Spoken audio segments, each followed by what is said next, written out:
नीतीश जी कल खाना खाए थे तो आज तो खाना नहीं खाएंगे आप, यही कहना है ना उनका। नीतीश कुमार के जिद में बिहार चलेगा कि बिहार के जनता के हितकारी चीजों के लिए बिहार चलेगा। नीतीश कुमार ने बिहार के अति पिछड़ों का अपमान करने का काम किया। ओबीसी को यहाँ कोई आरक्षण नहीं है, यहाँ सिर्फ अति पिछड़े समाज के लोगों को आरक्षण हम देते हैं। कल युवराज को हमने देखा कि कहा कि भारतीय जनता पार्टी आरक्षण विरोधी है। लालू जी एक आरक्षण बताइए कि आपने 15 वर्ष में कोई आरक्षण बिहार में किसी को वर्ग को दिया हो। ये स्वाभाविक है, ये दुर्भाग्यपूर्ण है कि बिहार की सरकार के चलते, नीतीश कुमार जी के चलते हाई कोर्ट और सुप्रीम कोर्ट में हमको मुक्की खानी पड़ी। ये दुर्भाग्यपूर्ण है, इसमें कहीं दो मत नहीं। लेकिन वो तो कह रहे हैं कि ये साजिश है भाजपा की। अच्छा एक चीज बताइए, मध्य प्रदेश में किसकी सरकार है, महाराष्ट्र में किसकी सरकार है? हमारी सरकार को भी सुप्रीम कोर्ट ने कहा कि बिना आयोग के गठन के आप आरक्षण नहीं दे सकते। तो हम लोगों ने किया ना। भाजपा की जहां एब्सोल्यूट सरकार है, आप जाके देखिए मध्य प्रदेश में हमने आरक्षण किया, आयोग बनाया, ट्रिपल-टी का आयोग का गठन किया और तब आरक्षण लागू किया, चुनाव कराया। यहां तो नीतीश कुमार के नेतृत्व में सरकार है। हमने स्पष्ट तौर पर आरोप लगाया कि दो चीज बड़ा मुद्दा है कि नीतीश कुमार के जिद में बिहार चलेगा कि बिहार के जनता के हितकारी चीजों के लिए बिहार चलेगा। बिहार में अति पिछड़े का सम्मान किसने डुबाया? नीतीश कुमार ने। मैंने कहा कि पंचायती राज मंत्री के हैसियत से मैंने अनुशंसा किया कि आयोग का गठन किया जाए। एडवोकेट जनरल की सहमति प्राप्त हुई। नगर विकास विभाग तारकिशोर जी डिप्टी सीएम हुआ करते थे, उन्होंने अनुशंसा किया। क्या परिस्थिति बना कि नीतीश कुमार ने कहा कि मैं 2005 में मैंने एक कमेटी का गठन किया था। तो नीतीश जी कल खाना खाए थे तो आज तो खाना नहीं खाएंगे आप, यही कहना है ना उनका। अरे सुप्रीम कोर्ट का आदेश 2021 में आया और ये बात कर रहे हैं 2005 की। तो ये अति पिछड़ों के सम्मान की बात है।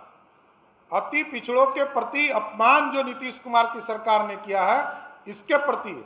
और सबसे बड़ा चीज है कि हाई कोर्ट ने भी कहा है कि राज्य निर्वाचन आयोग स्वतंत्र काम करे, नीतीश कुमार के प्रेशर में काम नहीं करे।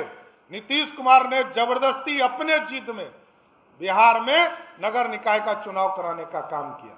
यह मेरा सीधा आरोप है और मैं तो इसका उपाय भी बता रहा हूं कि सुप्रीम कोर्ट आप चले, लेकिन इसके पहले विधानसभा का विशेष सत्र बुलाइए।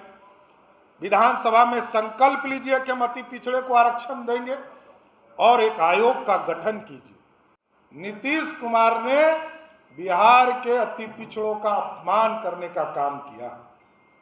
तो क्या परिस्थिति बन गई थी बिहार में?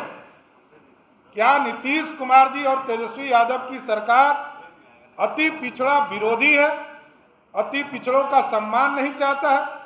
और लगभग 5000 से अधिक उम्मीदवार बिहार में, लाखों करोड़ों रुपया खर्चा उन्होंने, इसका जवाबदेही कौन देगा? इस पैसे का भुगतान कौन करेगा? भारतीय जनता पार्टी पूरी तरह कल हाई कोर्ट के आदेश के और सुप्रीम कोर्ट ने जो पूर्व में आदेश दिया था, उस आदेश के हिसाब से यह कहती है कि नीतीश कुमार जी ने अति पिछड़ों का अपमान किया है बिहार में। अति पिछड़ों को, क्योंकि यहां पिछड़ों को आरक्षण नहीं है। जो चुनाव की प्रक्रिया है उसमें मैं देख रहा हूं कि कई साथी ओबीसी लिख रहे हैं। ओबीसी को यहां कोई आरक्षण नहीं है, यहां सिर्फ अति पिछड़े समाज के लोगों को आरक्षण हम देते हैं और उसमें भी नीतीश कुमार जी ने कई कैटेगरी को बढ़ाते गए। और एक कल युवराज को हमने देखा कि कहा कि भारतीय जनता पार्टी आरक्षण विरोधी है। तो उनको मैं बताना चाहूं, उनके माताजी, पिताजी, वे स्वयं 17 साल से सत्ता में बैठे हैं और नीतीश जी और लालू जी का 32 साल का शासन है। लालू जी एक आरक्षण बताइए कि आपने 15 वर्ष में कोई आरक्षण बिहार में किसी को वर्ग को दिया हो, कोई आरक्षण आपने दिया हो, किसी वर्ग को आरक्षण दिया हो। और आपने जब चुनाव कराया था पंचायती राज का, नगर निकाय का, तो आपने तो दलितों तक को भूल गए थे आरक्षण देने से। अति पिछड़े की तो बात ही मत कीजिए। आरक्षण विरोधी राष्ट्रीय जनता दल है। भारतीय जनता पार्टी तो 77 हो जब जनसंघ के स्वरूप में था, 89 में भारतीय जनता पार्टी जब केंद्र में सरकार बनाई हुई थी और बीपी सिंह के नेतृत्व में सरकार थी, तब भी मंडल कमीशन को समर्थन किया। और जब देश में अति पिछड़े की बात आई तो बिहार में नीतीश कुमार को भी समर्थन देकर बिहार में अति पिछड़े को सम्मान दिलाया, महिलाओं को सम्मान दिलाया। इसलिए राष्ट्रीय जनता दल को बोलने का अधिकार नहीं है। और नीतीश कुमार लालू जी के प्रभाव में अब अति पिछड़ा विरोधी हो गए।